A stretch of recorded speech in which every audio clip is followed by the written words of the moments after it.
Bonjour à toutes et tous. Sans doute ne pourrons-nous plus voyager comme auparavant et le train devrait nous permettre de nous évader pas trop loin pour sortir de la ville et prendre l'air. La première ligne de chemin de fer, dite d'agrément partant de Paris, reliait la capitale à Saint-Germain-en-Laye. Mais savez-vous quelle fut la seconde plus ancienne ligne de chemin de fer d'Île-de-France, mise en service en 1840? Est-ce Paris-Brest, Paris-Versailles ou Paris-Montreuil? Le 10 septembre 1840, l'ouverture de la gare de Maine-Montparnasse permet aux Parisiens de rejoindre la gare de Versailles rive gauche, en passant notamment par Bellevue, lieu de villégiature de notre Madamesse.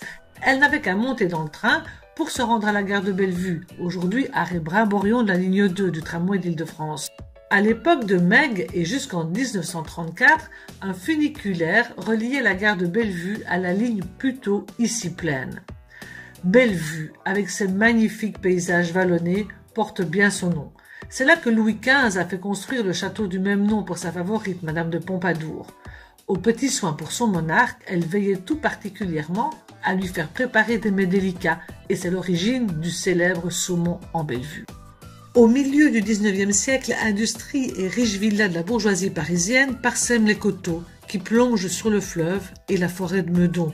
Meudon, là où un autre monarque, le roi Soleil, a érigé un magnifique domaine pour son fils aîné, le grand dauphin, avec de splendides jardins dessinés par le nôtre.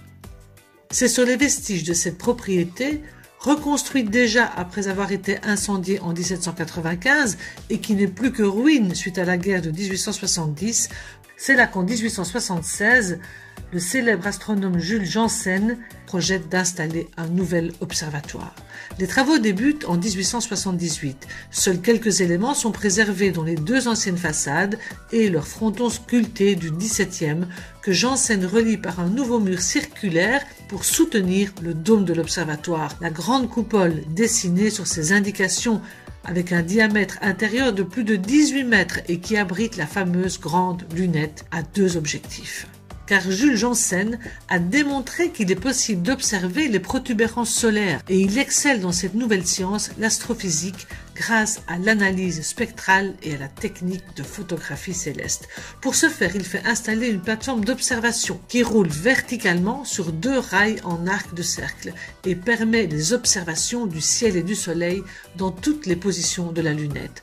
De là-haut, la vue sur la capitale est évidemment formidable, mais elle est réservée au personnel de l'observatoire ou aux visiteurs du grand scientifique. Insouciante et sûre d'elle, Meg insistera jusqu'à ce qu'il cède pour que Janssen lui ouvre les portes de la coupole, qui abrite encore aujourd'hui un des laboratoires de référence pour l'observation du Soleil. Mais confidence pour confidence, rien ni personne décidément ne semble pouvoir résister au charme de Madamesse, et certainement pas les quelques soupirants autorisés à la rejoindre au Vert-Logis, sa villa de Bellevue, à 2 pas de l'observatoire de Meudon. À bientôt pour notre prochain rendez-vous Confinette.